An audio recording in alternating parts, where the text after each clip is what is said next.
So instead of trying to avoid screens, teach your kids how to build a healthy relationship with them, right? How to establish healthy digital habits and routines. And the earlier that you start this practice, the better, right? We don't want to wait until our kids are older to start thinking about these things, because it's so important to lay a solid foundation when it comes to building healthy digital habits. So I'm going to share 4 very practical ways of how to help build a healthy relationship with screens in your home. And the first tip being to build a very solid routine when it comes to screens. Rather than allowing your child to have unlimited screen time, you should ideally create a solid routine, just like you have a routine around sleep and eating, hopefully.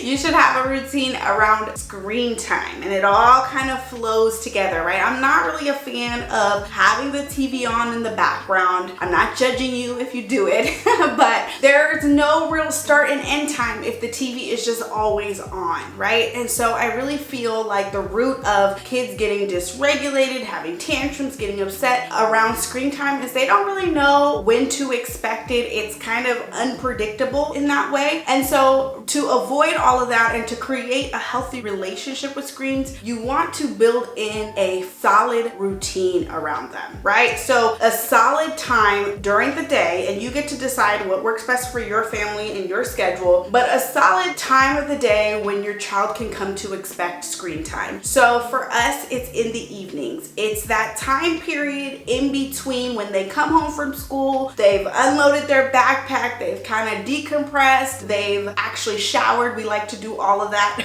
after they get home because they're dirty and I don't want them on the couch when they're a mess. I'm like, head on up, let's take our showers. So we get all that stuff done, and then they have their screen time, and then we eat dinner and we kind of wind down as a family from there. Now, sometimes I will allow them to have screen time in the mornings. It's a little unpredictable, I will say, when it comes to morning time, because ideally we don't. In most days we don't have screen time, but if they have a couple minutes here and there, I will allow them to go on their Epic app, which is a wonderful resource. If you don't have it, this is not sponsored, but it's an app all about books. And so they can get read to, they can read books independently, but I'll say, okay, you can go on your Epic app and read a couple books before we head to school. So you get to decide, obviously, what works best for your family, but build a routine around those things. And remember that, screens are like the cherry on top, right? They're the fun thing. So ideally, your kids get the icky stuff out the way. Like for us, it's go take a shower, get dressed, get in your pajamas, get all that stuff done, do whatever work you need to do around the house or what have you, and then we have screen time. So use that then, right? When you do XYZ, then it'll be time for screens, and kind of just build it in a way that works for you and your family. So you want to be very intentional about when you allow screens and when you don't, so that you can ideally have a family system that flows, if you get where I'm going with that. So ideally, just be intentional about screen time and build a routine around it. So 1, things get done, and 2, your child comes to know and predict when it will be time for screens. Okay, tip number 2 is to develop as a family a family media plan. And what this means is you want to decide as a family where in the house you have screens and where you don't. Again, this is really important to establish when they're young, okay? You don't want to wait until they're teenage years to be like, oh wait, hold up. We need to keep this downstairs, right? They're going to be like, huh? What do you mean? It's going to throw them off, right? So you want to ideally implement these practices the earlier the better. Now, if your child is a teen, it's never too late, of course, but you want to come up with a plan as a family of where screens are watched or viewed or whatever, right? So ideally, they're only in community spaces like downstairs on the couch. Ideally, your kids are not in the room, unsupervised, locked away, doing whatever, having access to the internet, and you don't know what's going on, right? That's not going to create a healthy and a safe environment when it comes to screens. So I'm really a big fan of creating that boundary, right? And that limit with with your child. Yes, you can be on screens, but only down here, right? Where are you going?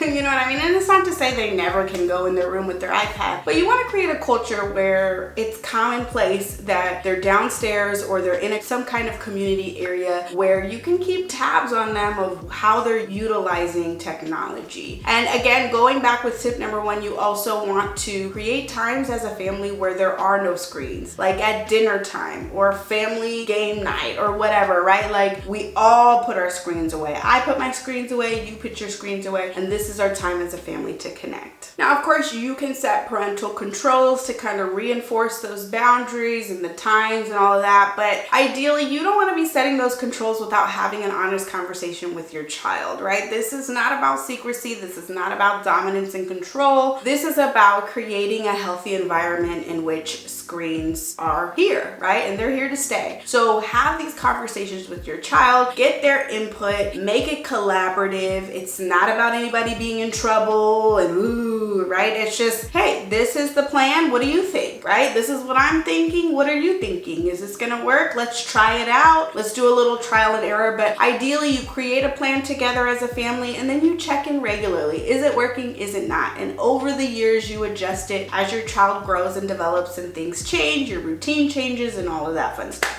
Okay, tip number 3, and this is really important. You want to make sure that you opt for quality screen time, right? Not every app, episode, TV show, movie, not all things are created equally. And so ideally, you are very selective about the media that you expose your child to. And it's a media in which they can be expressive, creative, learn a new skill, introduce them to new information, engage in self-care or connection with other people. I'm not thinking like strangers, but like, FaceTiming with a grandparent or a friend or a cousin or what have you, or, going to apps for, coping skills and deep breathing, or Epic and reading books. And there's a lot of great apps and media out there, but just do your research. Make sure that it's aligned with your child's age and development, and above all else is quality, right? I do have a couple videos on my channel that go through some of my favorite apps and TV shows for toddlers and preschoolers. I'll be coming out with another one very soon, but just make sure that it's quality, okay? Not everything is created equally, unfortunately. Now, along those lines, tip number 4 is to use media to help your child learn, to help them process the information. This goes along with tip number 3, right? What becomes a quality experience is ideally, and this is not always the case, but when we can view these things with our child and help process the information that they're exposed to, because a lot of the times kids don't really understand what they're watching, right? And it's all happening so fast. I'm thinking about movies and TV shows, right? They're just watching the flashing lights and the music, and it's just kind of going over their head a lot of the times. They're not really getting the storyline, the plot, the motives, people's feelings, what other choices they could have made at that time and why. You're not going to do this all of the time, but when you can, you want to help your child take the information a step forward, take that information and learn how to apply it or think about it in a different way by asking explorative questions like, what do you think they were feeling? Or what could have been a different way he could have expressed his feeling? Was that a lie or was that the truth? Because a lot of the times in these stories, these characters, they love to lie. I don't know if you picked that up, but I love to point that out. Oh, was that the truth or was that a lie? I wonder why he felt the need to tell a lie. And then we go through the characters and the plot and the storyline, right? I'm a writer. I love a good plot, right? And I help them understand every good story has a villain, right? So let's talk about that. Let's talk about the challenge that the main character is facing and the lesson that they learned, all of that stuff. And you can obviously do this with books. But a lot of the times when we're watching movies and TV shows, kids are not really understanding or processing. So try whenever possible, whenever it makes sense. Of course, you don't do this all the time. They're going to get overwhelmed. You're going to get overwhelmed. But when it makes sense, take it a step further. Help them process that information. It'll go a long way in helping them apply that to their life and their choices and their feelings and all of the things. So in summary, to help teach your child how to build a healthy relationship with screens, you want to, 1, create a very consistent routine when it comes to screens. 2, you want to sit down as a family and create a family media plan where you talk about the areas in the house where you have screens, the time times where you're screen free, parental controls and all of that, right? You meet regularly as a family and talk about these things and you collaborate. 3, be very careful and mindful of this media that you expose your child to. Do your research, make sure that it's aligned with their age and development. And 4, take the information a step further by helping them process the media that they're exposed to by asking them open-ended questions. Okay, I hope that this was helpful. Again, check out my other videos on my channel about the apps and the TV shows that I recommend. Let me know if you have any screen related questions down in the comments below, and I'll see you in the next one. Bye.